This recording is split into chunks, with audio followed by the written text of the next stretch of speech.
Hi there, and welcome to another episode of 411 Pop Culture, where real people talk about really everything. I'm Justin, I'm Danielle. and tonight we're really excited. I still can't believe that this happened, but we're going to be discussing the script to the sequel to the 1987 Flowers of the Attic adaptation. I still can't believe that this happened. I'm going to get into the story of how this happened. We're going to run through the plot. I'm going to play the plot from the script, A to Z, and then Danielle and I are going to discuss it. So again, please remember, you're going to want to hot pipe comments as you're hearing what the plot would have been. We're going to discuss it all, so please keep in mind, please try and watch the whole video, all of our comments, why we think these certain changes worked, why certain changes might not have worked, and then please go ahead and comment. And as always, if you like what you're seeing, please comment below, subscribe, hit the thumbs up. It helps the channel a lot. But we'll get right into it. So it was right before Thanksgiving. Again, I've mentioned before, I always kind of search if there's been any updates to is it available to get this script. Now, I hope everybody knows by now Wikipedia, it's good for some basic information, but it's not the best source ever.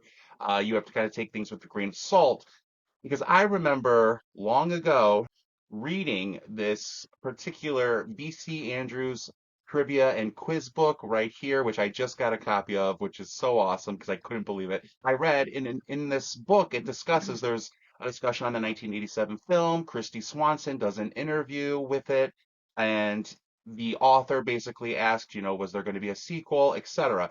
Kristy Swanson recounts the story of how she did get the script for Petals on the Wind, talked about it with Louise Fletcher in Santa Barbara, and that the script was a real sex fest, according to her, and she wasn't sure if she should do it, but she was interested in it. Now, this book was written in 1994. So now when you go onto Wikipedia, what you'll see is something to the effect of basically that story from Kristy Swanson. And the way it's written, though, it then says the script was written by Mark David Perry. And it says that right in Wikipedia. So it makes it seem like the script that Kristy Swanson read was the script by Mark David Perry. Again, that's where you have to kind of take things with a grain of salt from Wikipedia. Now, it seems to me because this book was written in 1994 and when Kristy Swanson said a few years ago in 1984, I'm guessing that the script she read would have been in like 1990, maybe 89, 90 around then. Well, Mark David Perry's script is 1996. So I just want to let everybody know about that it doesn't seem like maybe this was the script that Kristy Swanson read. So if you read Wikipedia, it makes it seem like this. But this was a script that Mark David Perry wrote, and in Wikipedia it lists him as writing the sequel. This is all true. So it seems like there still is maybe another script somewhere out there that Kristy Swanson read. Also, when I read this, she mentions it as a big sex fest. That's not really what happens in this script. But Mark David Perry I saw online, he has a website, etc. So I was like, well, somehow let me see. I've always thought about reaching out to him, but it's so nerve-wracking, you don't know how people are going to react. And years ago, I actually reached out to Jeffrey Bloom. This was before the Arrow video came out, where we got to see his original alternate ending. And Jeffrey Bloom and I really bonded. He is like the nicest person ever. So I was like, this would never happen again, though. Well, Mark David Perry is just as generous, just as nice, just as wonderful. Super busy, though. Still working on different projects. So I couldn't believe that when I reached out to him, one, he responded to me and we had some conversations back and forth. There were discussions. There's more to the story than I can say. But long story short, he ended up very generously getting me in touch with a way to get like a version of his script. And I saw right away that it said 1996, so I was like, "Oh, I'm wondering if there was a miscommunication on Wikipedia or something," because I'm like, something's not lining up with the Kristy Swanson story. Even he said he's like, "I'm not sure what script Kristy Swanson read. Doesn't quite sound like mine." So again, Wikipedia, you have to always take it with a grain of salt. But there is truth that this could have very well been a script that Kristy Swanson could have done. It would have still been in that time frame that I think the same cast could have been used, and it 100% is the sequel. This script is a sequel to the 1987 version. Because I was nervous at first. I'm like, is this going to be related to the 87 version, or is it just a Petals on the Wind adaptation that was being made? So I was super excited after I first read the first few pages, and I'm like, oh, nope, it is 100% gonna be an adaptation to the 87 film. I can't tell you how excited I was to get my hands on this. Justin and I have been talking about a sequel to the 87 since I can remember. And the fact that we were able, or Justin was able to get his hands on it and for us to read it, I loved. Yes, we're going to go into all the details and everything like that. But in general, I absolutely loved it. And Yeah, would totally have loved it to have actually been made.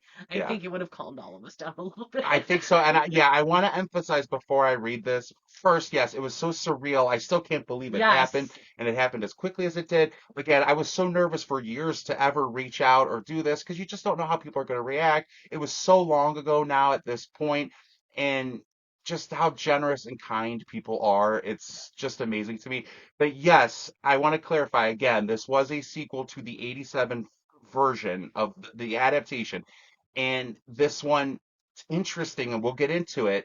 It does follow the beats of the novel, but as a sequel to the 87 film, meaning the whole incest angle, everything's changed. The motivations are changed quite a bit. Yet at the same time, it's an adaptation of Petals on the Wind. Like it's crazy. So one more thing I want to add a disclaimer before to get you in the right frame of mind as you hear the synopsis, the summary of the script definitely has more of a horror slant to it. It's interesting to me. I try to think back. The first time I saw a copy of Flowers in the Attic, it was at my grandmother's house. I don't know if it was my aunt reading it or my cousin Jen, but I saw it and I remember thinking like, "Oh, that looks scary." I was probably like 5. And I remember going to the video store and they had a copy of Flowers in the Attic and it was in the horror movie section. So for me, as much as I love, we know it's all Southern Gothic, it's way more dramatic, fairy tale aspects, but I always thought it was going to be more of a horror, straight horror, movie, book, everything before I ever read the book. So this one definitely takes more of a horror slant. I just want to give you all the preempt to that to let you know what to expect, as well as it's really clearly an adaptation to the 87 film. But interestingly enough, and I don't think that Mark David Perry from my conversations has read the Wes Craven script. I don't think that he has seen the original alternate ending to Flowers in the Attic that now has been released on Arrow Video. But it's interesting, and I think you agree with this. My impression reading the script though was, wow, it really reminds me of what Wes Craven wanted to kind of do with the adaptation, or what the original ending was. So it does seem like the same producers were involved, etc. Did you get that impression when you were reading this? Yeah, the first couple pages, and I was like, oh, is this based off the alternate ending that the 87 movie had? Which you did ask me that, Yes, and I I was sort did. of like, no, it couldn't be. But it's interesting that Right. you, But my immediate reaction yeah. was that. It was like, oh, and there was one thing, and once Justin gets into it, I think you'll understand like that one thing that kind of triggered that in me, but like, But yeah, so it definitely has more of a horror movie slant. So I just want to keep that in mind, which makes me think the same producers were involved. Again, Mark David Perry and I didn't get into that kind of a discussion. He was very loyal to the producers and the filmmakers. But like from what I know and what we've learned throughout the years from the behind the scenes, it does seem like, yep, definitely the same producers were involved. They all still wanted to go for that horror movie slant, which would make sense in the late 90s at that time. But without further ado, here is the summary to Petals on the Wind.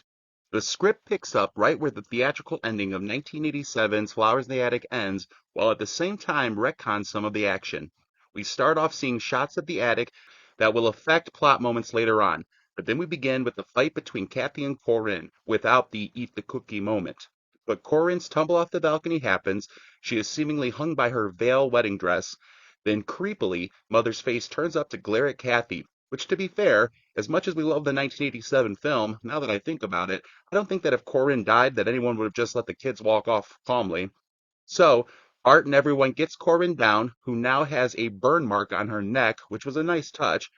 Grandmother is commanding that John Amos returns the children and the dogs are sent after them. After a tense escape over the wall, the kids eventually end up meeting Henny, who leads them to Paul. And from here, quite a bit of stuff is similar to all the early chapters with Paul, with him convincing the kids to stay, Chris struggling with no longer being the man of the house, Terry having a childish devotion to Paul, Kathy starting to fall for Paul while also preparing to become a ballerina. These moments are interspersed with scenes of the grandmother, John Amos, and Corinne plotting to get the kids back.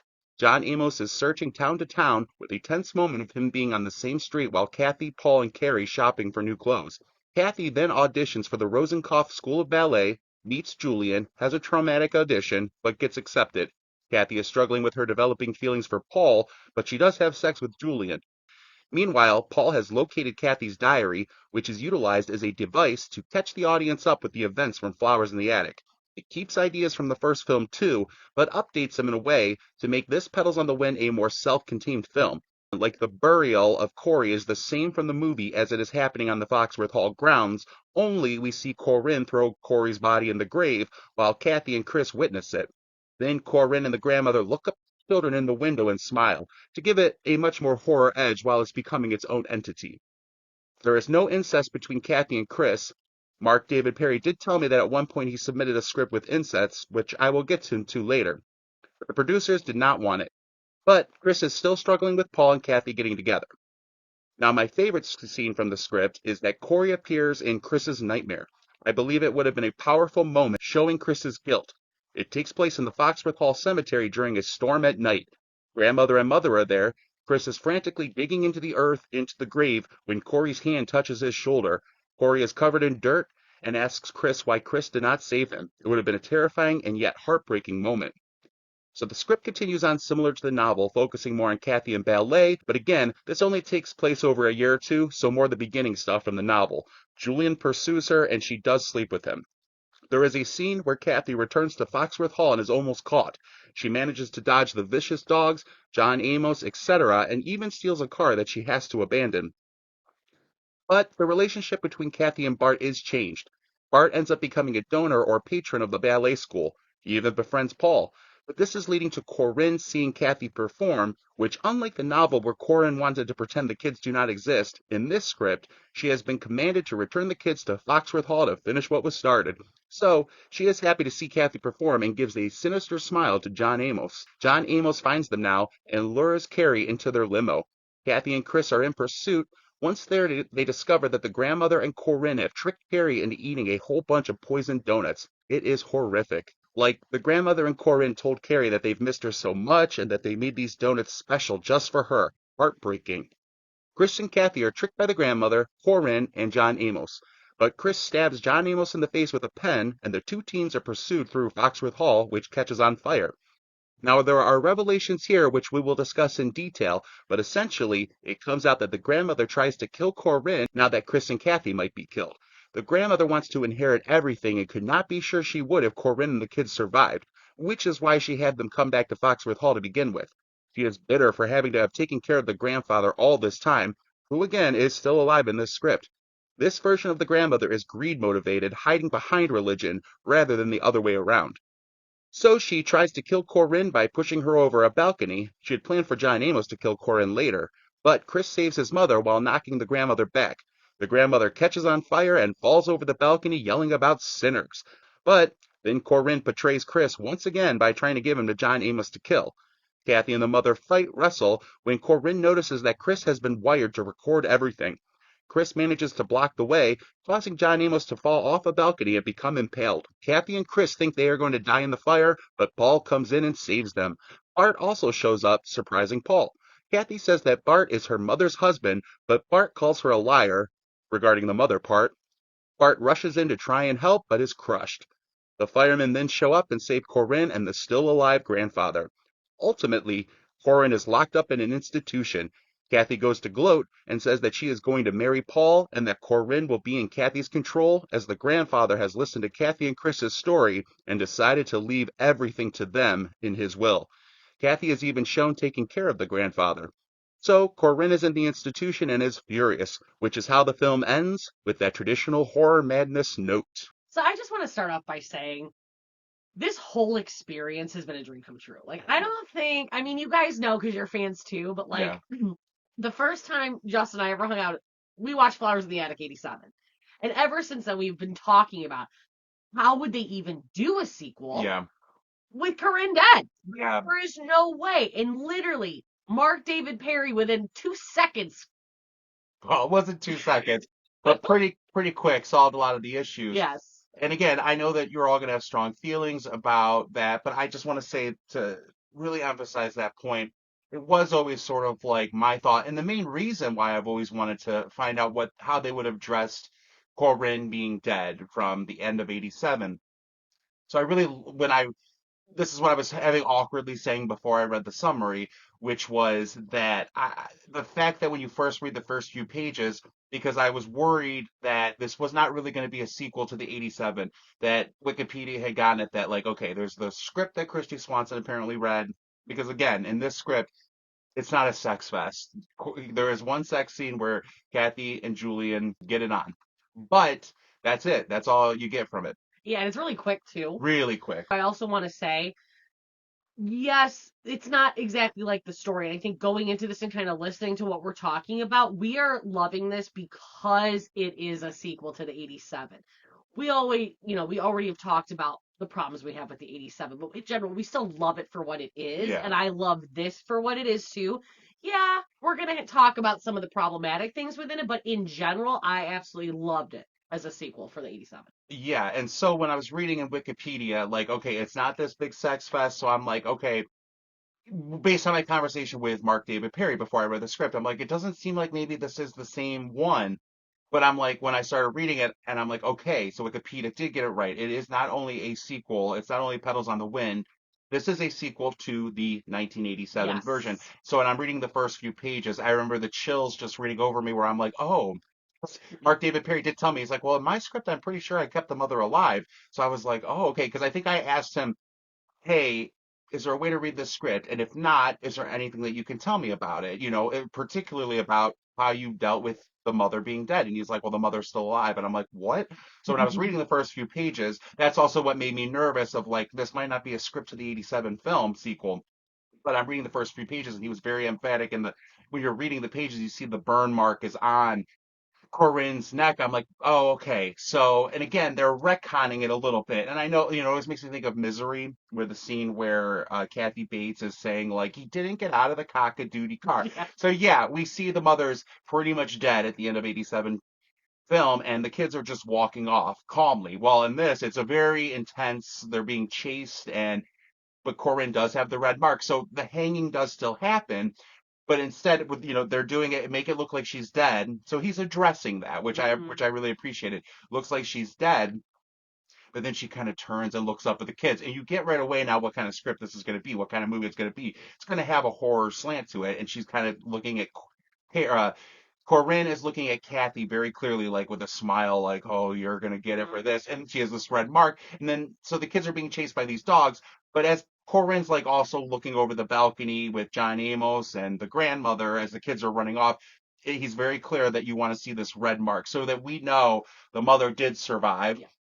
Now, again, it's not what for me, the parts I love about Petals on the Wind are the whole Bart and Kathy thing, which we're going to get into later. So it doesn't end up going down that road. That's what I always wanted to see portrayed as what Kristy Swanson would have done with the whole second half of the book, with the relationship with Bart, with the revenge at the Christmas party, and the mother.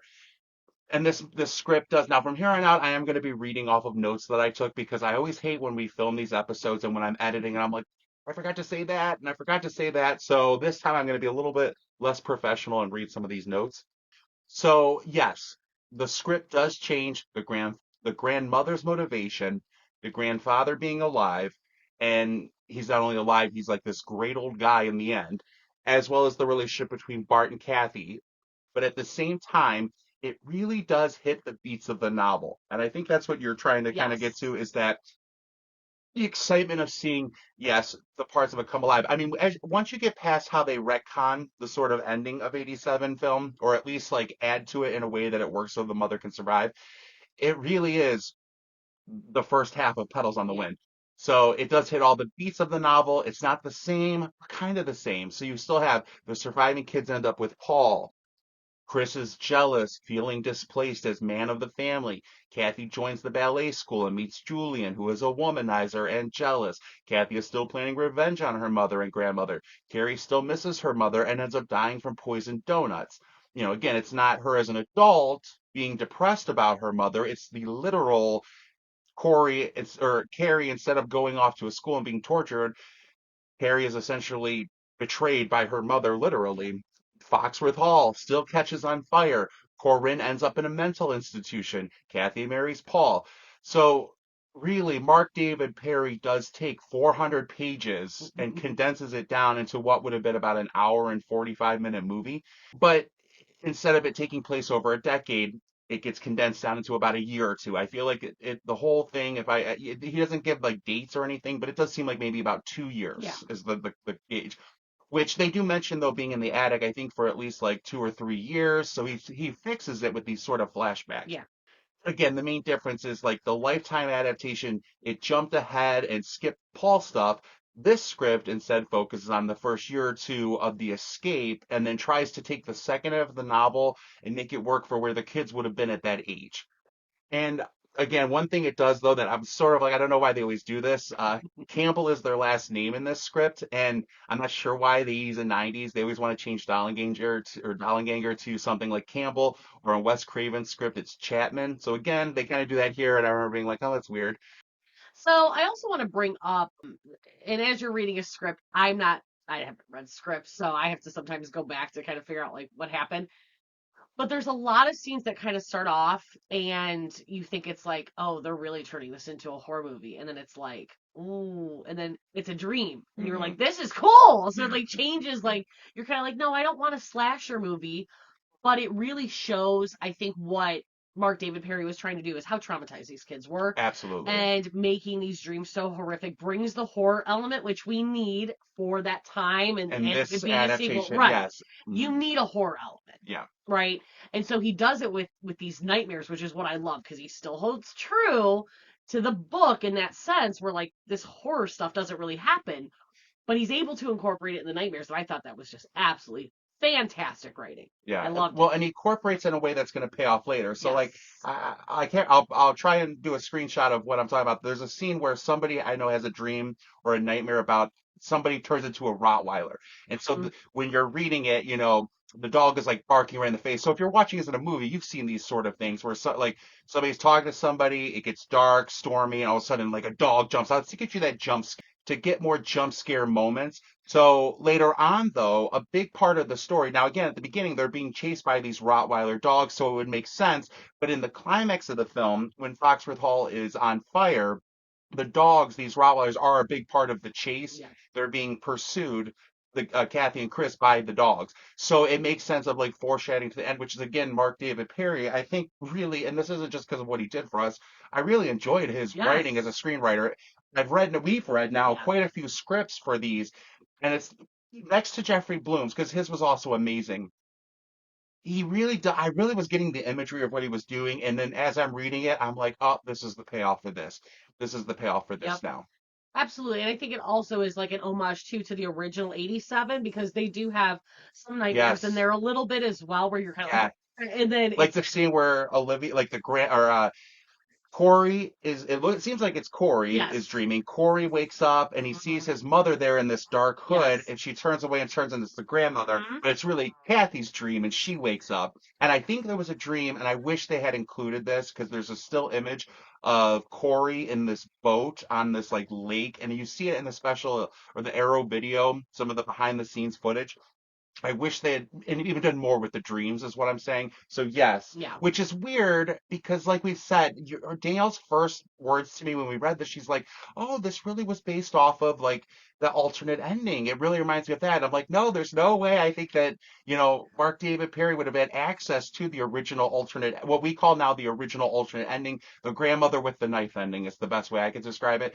But at the same time, it's like, or did he read the Wes Craven script? Because he really got that horror edge to it, and I think it makes it really interesting. Grandfather still being alive is what initially had That's me right. thinking that it Yeah. was the alternate ending that he was Yeah. going off of because in the original 87 the grandfather's gone, Right. They went right?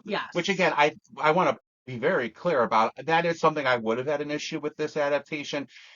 I was going to talk about this later, but I'll try, I guess, mention it now. The one thing about the grandfather, I think when we read Flowers in the Attic, the novel, and I can say this for me because I just reread Flowers in the Attic, the novel, because we have two more episodes coming.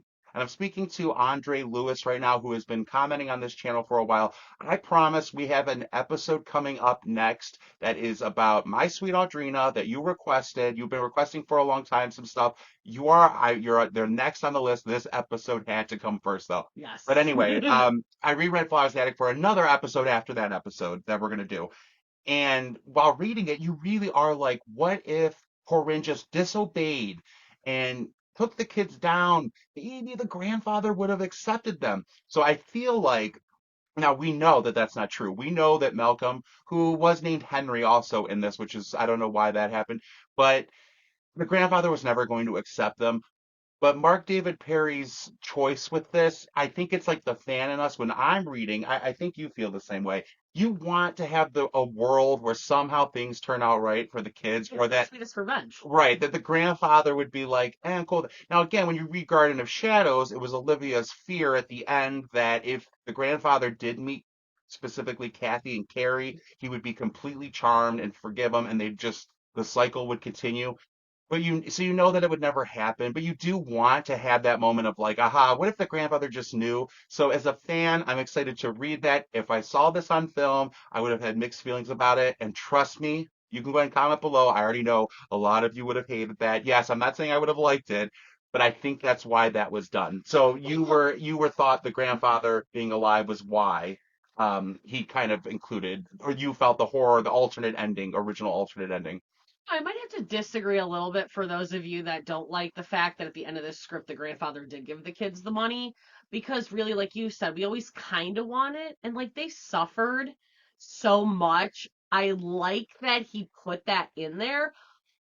Also, because I don't think there was an intention to continue the story. So they had to kind of end it like Hmm. these kids had a great life afterwards because the grandfather gave them all the money. Yeah, it doesn't seem like they could have really done maybe an If There Be Thorns. Correct. Well, I know I disagree a little. See, we were going to talk about this later, so we're talking about it now, I guess. But like, If There Be Thorns, it would not have been able to be the same because Kathy does not have a Jory and a Bart Jr. But they are leaving it open with the ending that Corinne is still plotting her own revenge. Now, the script does try to correct some things, which I liked, like the frame of the attic. It seems like they, again, I can't, I'll have to find it, but I think I want to say that there was a part where she says 3 years they were up there, at least two, which the 87 film took place, I think, over about 9 months. Yeah. Today is April 23rd, so I'm guessing not today, but that's the quote from that movie. Danielle gets it because we quote it now all the time to each other.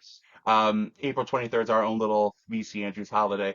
But it does It seem to, really is. yeah, right. It does seem to correct things. So the time from the attic, but also there's sequences in the sequel that are recap moments that I think would have helped make this its own movie at the same time, correct anything that like you didn't have to necessarily watch Flowers in the Attic to watch Yeah. Petals on the Wind, which is always smart. But it's really interesting. It's moments of Paul finds Kathy's diary, and I can't remember if it's in his voiceover or her voiceover. I think it's hers, Mhm. where it's her telling moments of Flowers in the Attic that pertain to why the revenge in this film would have happened. So I really like that. It was a way to link the Flowers in the Attic, but also set up how this sequel will climax. Yes. So what did you think of the Paul reading the diary voiceover stuff? Liked it because in this way, the kids don't really have to humiliate themselves by telling him the truth and what's going on. So he's getting a better understanding. And I think for the audience, it also helps because if they didn't read this, or if they didn't watch the original 87, or if they didn't even read the book, really, they do get a general idea of the suffering and hell that those kids went through and can also fill in the gaps themselves by having these excerpts of the diary. I liked it. Yeah, I think also, 10 years would have been gone by. The original 87 film was filmed, I think, in 86, came out in 87. This would have been 96, probably released in 97. So 10 years went by. Not everybody probably saw it or will catch it. So it'd Mhm. be a nice way to get everybody Absolutely. caught up. Another interesting thing, I think, for those disappointed in how John Amos's fate in the origin or in Lifetime's Flowers in the Attic adaptation, as he would never have let the kids go, this John Amos is correct. At least if he was in Petals on the Wind and the horror route of which this one was going to go. He is like a blend of the caretaker that we saw in the 87 movie and If There Be Thorns, John Amos. I think it does make a lot of sense that he's included in this script. And I'll say that the John Amos we got in 87's adaptation is fine. His role was cut down. I know the actor was really upset about that. But how they and now if what they had done though in the original alternate ending of the 87 film, that was also problematic because again, John Amos would not save the kids. Like with the Lifetime adaptation, letting the kids go. I don't know why they want to keep making John Amos this like hero in Flowers of the Attic adaptations because he's not. He's the Especially worm. right. So the origin messed up by like what they ended up doing with him because now he can't be around for other films that he's very much needed. So in this adaptation, again, he's definitely more. He's younger. He's more evil and horror driven and all that. But I liked his addition to Yeah, this. absolutely. And you have to have somebody who's like evil. And I Yeah. think this will get us into like kind of how we took the grandmother in this one as well. John Amos kind of helped with that Yeah. because the grandmother, John Amos is also helping the grandmother be a little bit more out of character than we would have anticipated. Yeah, like in the climax, how she becomes, we see her motivations a little bit more, and John Amos is in on that, which we'll get into that. But I really think this John Amos was a combination of the caretaker we saw in the 87 version, who also showed up as like the character Rottweiler, I think his name was, or Doberman. Doberman was Hmm. his name in the Wes Craven script. It's very reminiscent of that, which again, I don't think that Mark David Perry read that, saw those. But it was, again, very much like that. Only this time it was kind of given to John Amos, which would make sense because all other iterations try to make John Amos this hero, which he is definitely not. Not even close. This adaptation also changes the relationship between Corinne and the grandmother a little. You know, the grandmother or Olivia is given a different motivation. There's a lot of scenes of her wanting to restore Foxworth Hall, which we saw Heather Graham wanting to do in the Petals of the Wind adaptation, but here it's the grandmother. And she was semi-blackmailing Corinne with the kids, like saying she would tell, now again, Malcolm, but Henry in this, tell Malcolm that as long as Corinne, gave her half the money, she would never reveal the kids. So it is something I have an issue with regarding the script because the grandmother is definitely more, it's not about the money for her, it's about religion, it's about wanting to be a good person, even though she's done terrible things. It's similar to like the issues I had with part four of The Origin, because in the 1987 film and the 2014 remake, and even in the book Garden of Shadows, I personally feel like the relationship between Olivia and Malcolm, there is love there. It's twisted, it's demented, but like when I think of like Louise Fletcher saying, "I will spare him that final agony of shame," that's coming from a place of like because she loves him. Paul is very instrumental in Kathy's ballet, which is very much included here. Chris is very jealous of Paul. What did you think of like the Paul inclusion? So what I love that Paul was included versus Bart. We'll get into that later. But what I really liked is, or what confused me, and I talked to him about it, there's no incest in the 87, and there's no incest in this. So I was getting so confused for a little bit about Chris's jealousy. So when I was reading the script, I got a little confused because I forgot that there was no incest in it. So Mm-hmm. when they would talk about, or when Mark David Perry would talk about it in the script, like Chris is jealous or he's giving a mean look or this or that. I'm like, well, that makes sense. And then all of a sudden I'm like, wait, it doesn't make sense. There's no incest. They never Mm-hmm. slept together. Why is he so jealous? So we then had a discussion about where I said, well, I think it's more Chris is jealous of because he's now being displaced as man of the house. Yes. And that made more sense to me because I'm like, why else would he be so jealous? They don't have that type of intimate relationship. So that was my thought on that. And I'm glad you brought that up Yeah. because I think that when I read it too, I kept thinking it was going to lead to somehow Kathy and Chris getting together. So when you're reading it, you're still the first time through, you think, oh, it's going to lead how where Petals on the Wind goes. So I think that's a really Yeah. valid thing to bring up because of that. But I'm just saying my interpretation of that. It could be wrong, but I think that like it's the part of Petals on the Wind where Chris feels like he's no longer he even mentions to Kathy at some point he wishes they were back in the attic because then he was like the man of the house or he was the one they all looked up to and Hmm. now Paul's sort of taking his Yeah. place. So that's more what this script focuses on with Paul and those scenes. But yeah, I think the inclusion of Paul is great. I think people now again, this one, Kathy's supposed to be they aged them a little, so they are supposed to be where they were at the end of 87, around Kathy being like 16, 17. So when she would fall in love with Paul would be closer to like 18, 19, which still isn't great. And they kind of, I think, de-aged Paul a little, so I felt like he was like Yeah. somebody in his mid 30s. So they kind of make it a little less Ick. awkward, but and I think a lot of people, again, I enjoyed the 2014 or the 2014-15 adaptation of Petals of the Wind. I also enjoyed that they kind of skipped ahead 10 years. I thought it worked well. I really thought when I started reading this, because it had been 10 years in real life, I thought, well, if they bring back Kristy Swanson and stuff, they're probably going to jump ahead. So I was surprised at how much Paul, and it's all the initial first 2 years of their Yeah. escape. I thought it was pretty good from that point of Oh, view. absolutely. And Henny is included in this, and Henny can speak. It's very similar to what they did with the Petals on the Wind Lifetime adaptation, which I thought was cool. There was an interesting subplot with Bart Winslow and the ballet school. Again, Paul's hometown is the same as Bart's, so they actually kind of become friends because Bart joins, like, he becomes like a patron of this school, and you keep thinking that's going to lead to like how he meets Kathy, and it's going to lead to all the stuff we know from Petals on the Wind, but instead it leads to a scene where Corinne and Bart see a performance of Kathy, but since Corinne has been commanded by the grandmother for her and Johnny Amos to find Kathy, it's now like, aha, great. I'm glad we found them because now they can continue with the plan. For me, it was upsetting that the Bart relationship was not going to be, and it doesn't end up being like, that's the parts of Puddles in the Wind I love. The revenge on her mother through that way. In this, it's not, it doesn't happen. There's a scene later on where Bart sort of shakes her and calls her a liar when the house is falling down. But what did you think about like sort of leaving Bart out other than, I mean, he still ends up with the same fate, but there's no relationship with Kathy.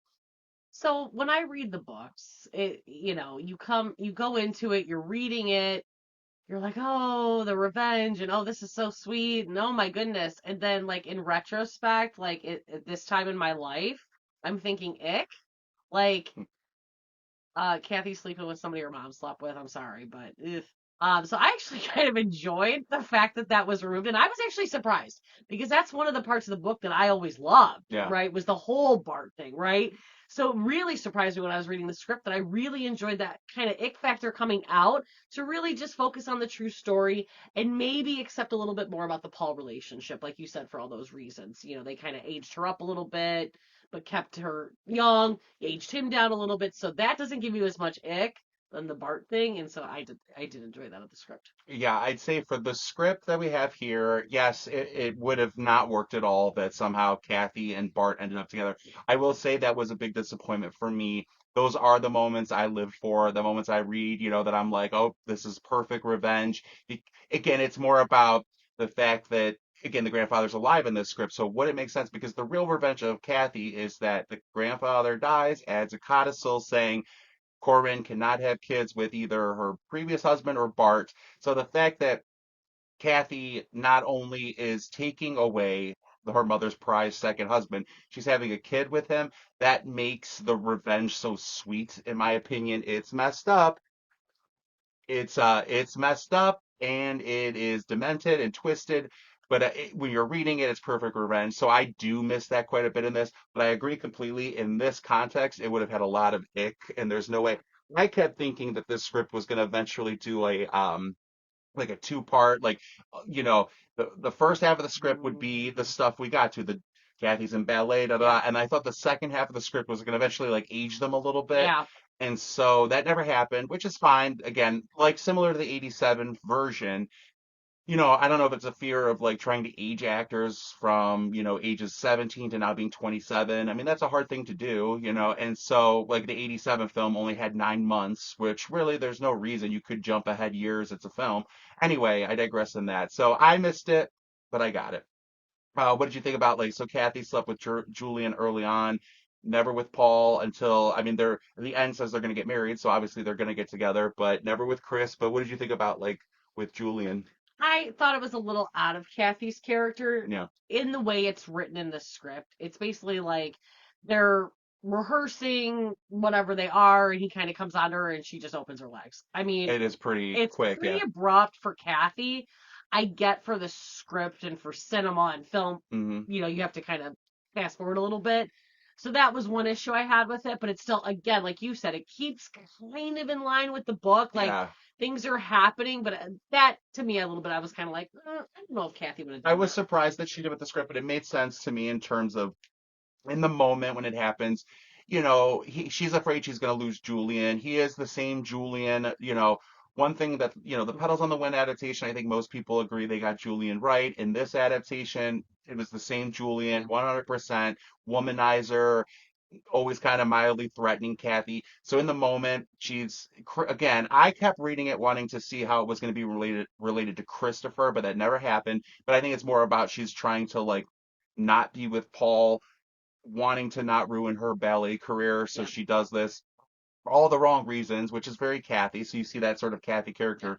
But yeah, it did kind of happen quick. And then again, we never hear from Julian really again that I I always remember. Yeah. liked the way he wrote Julian. Yeah, it was really spot on. Yeah. Most of the time when we read the book, we're like, yeah, Julian. But anytime I like see it on like TV, Hmm. I'm always like, he's cocky and like again, even in this script, he wrote him just like that. I mean, he Yeah. really did a good He job. really did a good job.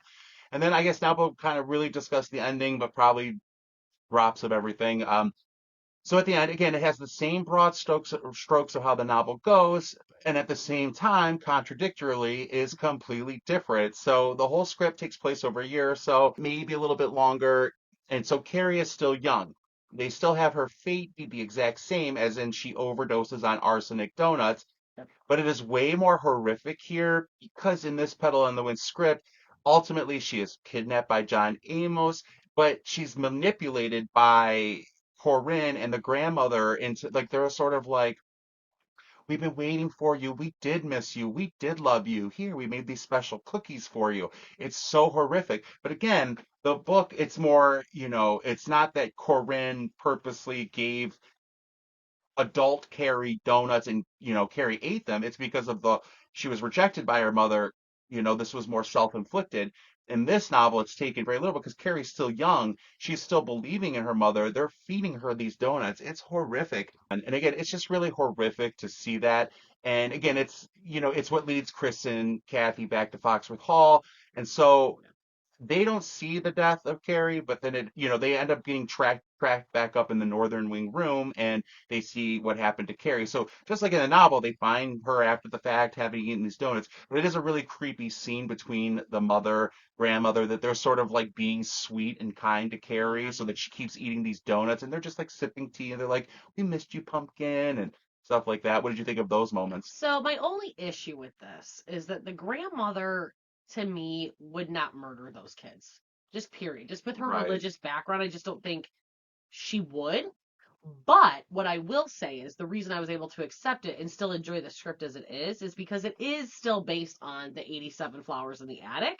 And so, in that sense, I'm fine with it. It makes sense that she's part of this like evil plot to Conspiracy, kill yeah. them. But if we go back to the grammar in the books, I just don't think that was her. But I'm fine with it. Agreed. Yeah. Because I really loved this scene. I get it's a being a fan of like horror and stuff, you'll Yeah. hear me say things that are so weird, but like I don't enjoy seeing this happen to Carrie or anything. But like I thought it was such a creepy moment, and in my brain I was like, okay, I'm seeing what's happening here. It's Mark David Perry taking an event from the novel and applying it into Yeah. this script that is, like you're saying, a sequel to the 1987 film. So it still is the same end result. It's just instead of Carrie being an adult making this choice, it's this really evil, sinister scene where the grandmother and the mother are like, Pumpkin, we've missed you and blah blah blah, but like because they're Yeah. killing her and it's awful.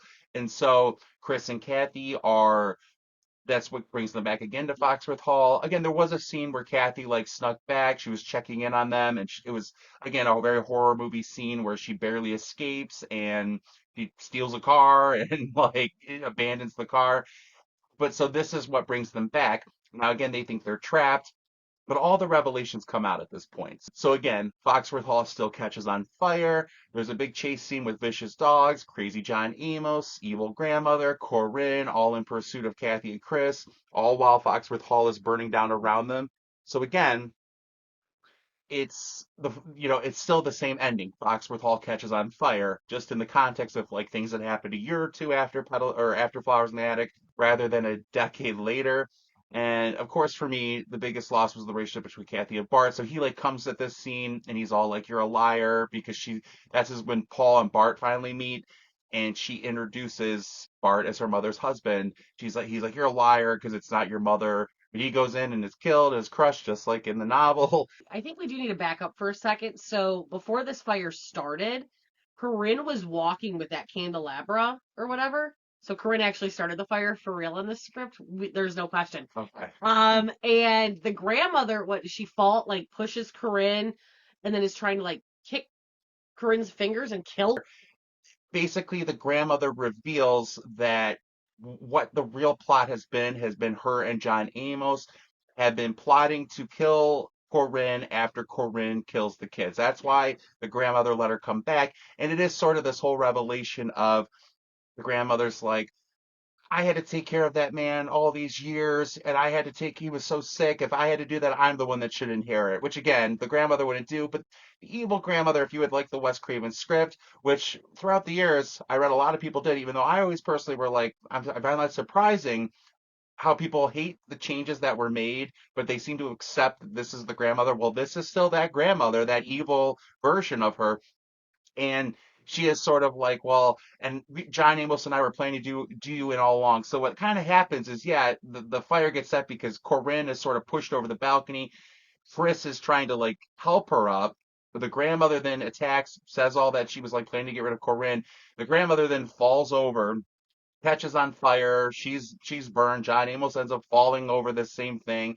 I would have loved it because I always love a good hanging Yeah, moment you in know. scenes. Well, and I also think too that and what Mark David Perry did with that whole scene really is audiences only know this Olivia.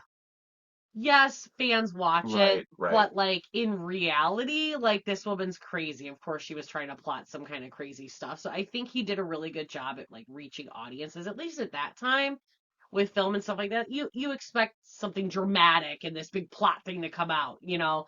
So even though we know that's not the true grandma, again, I enjoyed the recreation of this and how he kind of pulled it together to wrap it up. Yeah, Mark David Perry's script is based on the Yes. 1987 version. For those of you that know other stuff on my channel, I am a big fan of horror movies. I don't think that B.C. Andrews is pure horror, but the 1987 version of the movie does fit more in that genre, I think, than any other. And this script closely resembles Yes. that. You know, so in the late 80s, horror was at its peak, and I think the 87 adaptation was influenced by that. In the late 90s, horror was making a resurgence with Scream and stuff, so I have a feeling the producers were sort of like, maybe this is our opportunity to push it along again.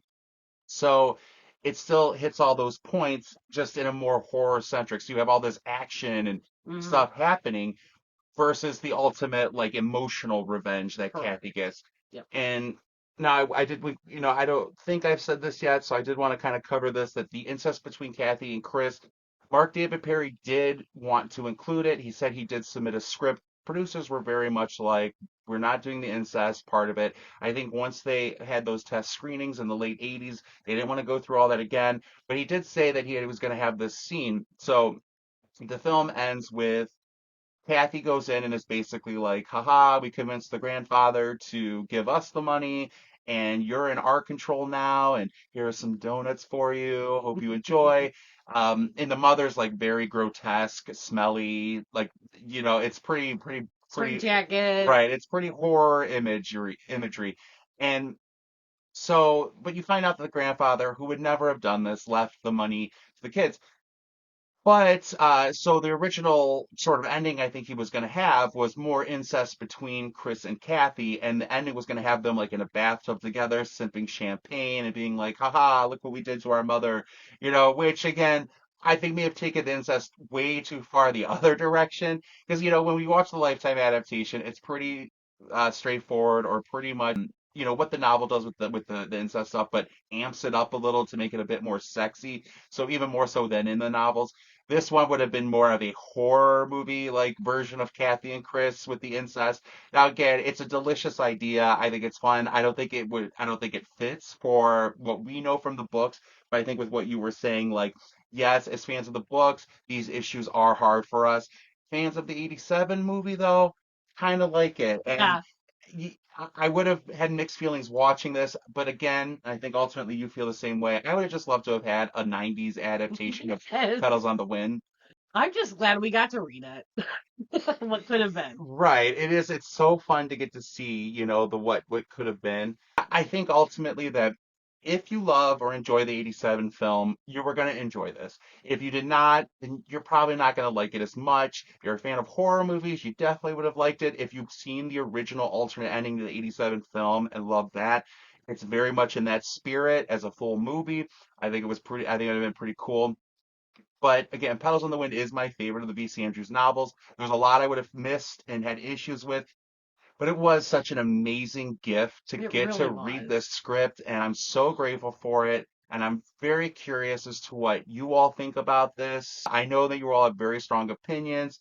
I hope that you don't take it too literally. It's more of just like a this is what could have been. And it's finally another mystery sort of solved. Again, I always look every year to try and figure out like I've seen Mark David Perry's name for years. I've always like Googled Mark David Perry. Can this script be available? Da da da. And it never came up. So luckily I was able to find a way to finally make this happen. And no, it's not what I thought it was going to be, but when reading it, I realized it's exactly what would have probably been Yes. a sequel to the 87 Absolutely. film, you know? Absolutely. Again, anything that I felt was problematic went away just having that in my hands, Yeah.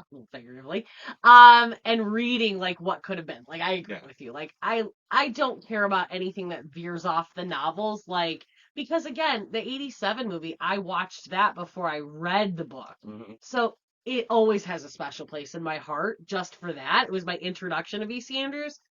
I love this script. Any version of our favorite characters on paper Yeah. is just in and of itself exciting. You I know, so like here's too. another version of Kathy and Chris we haven't seen yet. Yeah. And so that was also awesome. Like, oh, another take on our favorite And it's not characters. just like fan fiction though. It's something that was gonna Yes. possibly happen. Like Yes. people were paid to do this and it was going to be done and who I didn't ask and I'm not going to like why it didn't end up ultimately happening for whatever reasons it didn't. I would have loved to have seen it. I always wanted to see because I do love what Kristy Swanson as Kathy did. I don't know that she would have continued with this version of it. I think she still could have. 96, she would have been in her mid 20s, but even in 93 when she did Buffy the Vampire Slayer, she was still playing a senior in high school, so I think she still could have pulled it off. I would have loved to have seen her I think take so on it, too. and I think a lot of the cast could have come back. It changes things, but at the same time, it hits all the same beats, just In a in a different different way. way. Yeah, so It's great. I love it. but I am curious what you all think. I know that you're gonna have strong opinions about it. I can't wait to hear them, but I hope that you sit with it and think about it, like just the idea of it, what a cool concept it might have been, Just the and nostalgia. yeah, it's very nostalgic. Yes. And we thank you for watching. If you like what you're seeing, as always, please comment below. Please give us a thumbs up, and please consider subscribing. And we'll talk to you soon.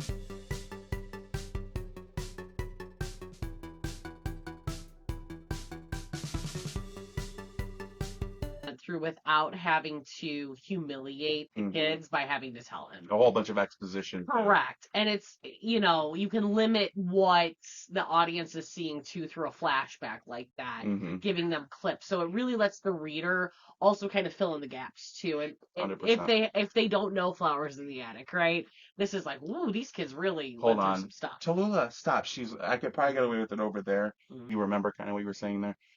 Um, Three, three, two, one. But what did you think about like the voiceover and Paul reading the diary and all that? I thought it was a great addition because, what we get is Paul really talking, start over.